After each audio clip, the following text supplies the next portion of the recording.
My name is Tambien Sinclair, and this is ANN. We want to clarify that we had to skip a week due to some editing glitches, but we will do our best to cover the major news events of last week as well as this one. For the next few weeks, ANN will be on a slightly irregular schedule as we work on some improvements and getting back on track. And now, the news. It's been a week of leadership changes across the GCO and NONIT. In Concordia, Fellowship 9 called a vote of no confidence in Interim Prime Minister Quinnell, or Let's Play Simances. Quinnell had assumed the highest office in Concordia after the resignation of Prime Minister Fin 600 amid a swirl of domestic and international turmoil. The interim Prime Minister was overwhelmingly voted out of office, with over 70% of the votes cast in favor of calling for a new Prime Minister. Two major candidates emerged in the race to replace Quinnell, Fellowship 9 and the lone Top Wolf X. Both candidates called for increased transparency in government affairs and clarifying the ways the citizens could contribute to the country.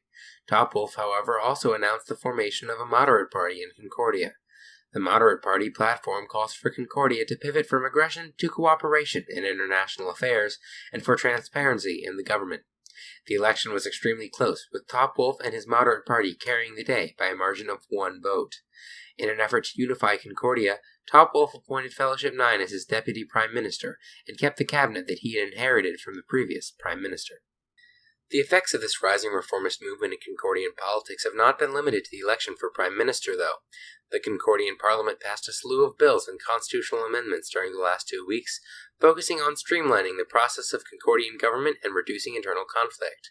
Not all amendments passed, however, with amendments that would have granted more powers to the Prime Minister heavily defeated. In addition, Concordia has decided to reduce its claim significantly, giving up an estimated 50% of its former land. The border reduction was justified as a measure which would help both mend Concordia's frayed international relations, as well as allow for more settlement and trade opportunities into GCO. After the passage of the border reduction bill and the release of Concordia's reduced claims map, the new nation of Hackney announced its claims to the rest of Civcraft, claiming that they had been building on the land for some time. The Concordian Parliament also ratified the Treaty of the Tellus Pact, putting Concordia into an official mutual defense pact with the nation of Iria. The treaty also contains clauses dedicated solely to mutual pylon defense. In Aquila, the first of the staggered elections used to replace members of the Executive Council took place this week. Aquila is led by an Executive Council composed of 3 members whose terms are staggered and last 3 months. Zalbag was elected in a landslide to replace Public Frenemy as one of the 3 leaders of Aquila, pledging to create a strong Aquila through the establishment of a stronger pylon infrastructure and the auditing of the national treasury, as well as a stronger national defense. In Aurora, the newest attempt to establish a criminal code for the Auroran Republic has been defeated in the General Assembly. Written largely by Friedrich Hayek, the criminal code was a fusion of Auroran precedent and elements of other prominent legal codes of the past, such as that of Mount Augusta.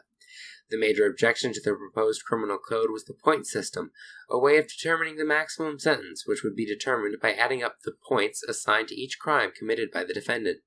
Aurora has been trying to write a criminal code and reform the justice system, off and on, since the resumption of the government in mid-2.0. Auroran politics have also been shaken once again by the surprise temporary abdication of Pantarch Pantasato 1066, citing real-life issues. In an unexpected move, he appointed Higginbottoms as the Pantarch Regent. The new Pantarch Regent will be vested with all of the Pantarchal powers and the responsibilities until the return of Pantasato 1066. This is the second time the Pantarch has temporarily abdicated the throne. The official regulations for water jousting were also released this week by the game's creator in Aquila, Eagle Nuggets.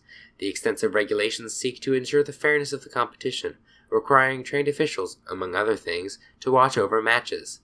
This sort of specific regulation is uncommon in Civcraft sports, most similar perhaps to the unwritten regulations surrounding Auroran bare-knuckle boxing. Water jousting is a new sport in 3.0, consisting of armorless players in boats battling it out with wooden swords. The sport has rapidly gained popularity in Aquila and has begun to spread across the map. We'll be right back after this. I got one question. How'd you fit all that in them jeans? You know what to do with that big fat butt. Wiggle, wiggle, wiggle. Wiggle, wiggle, wiggle. Wiggle, wiggle, wiggle. Just a little bit of. Patty cake, patty. Today I will buy things from the store.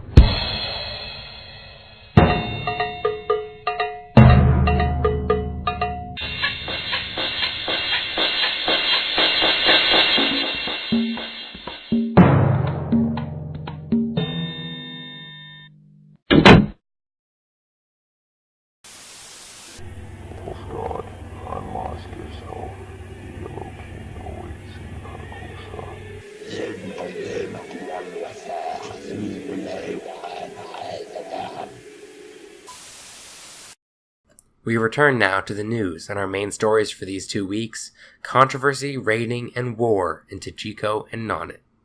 In Akora, controversy has grown around the shop chest allegedly owned by Higginbottoms in the Black Hat's new mall behind their tower. According to Black Hat Mafia leader Scarred Warlord, Higginbottoms was scamming customers by selling normal clay balls under the guise of calling them basic reinforcements. Scarred Warlord requested a search warrant from Chancellor Kieran 6383 in the Auroran Slack and broke the chest after receiving the warrant. Higginbottoms has responded by claiming that the search warrant was unconstitutional and that we have no proof as to who the owner of the chest was. Higginbottoms called for the suit to be brought to civil court before he would argue the issue further.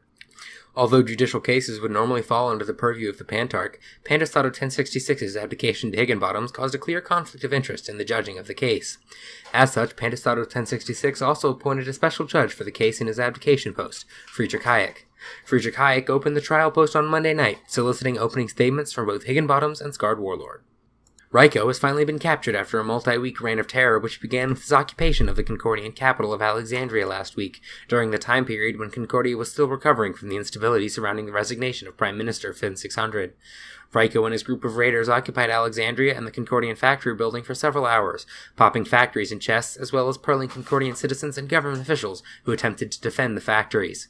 Ryko and crew went on to hunt and pop factories across Civcraft, with Ryko finally being pearled by Aegis on Sunday.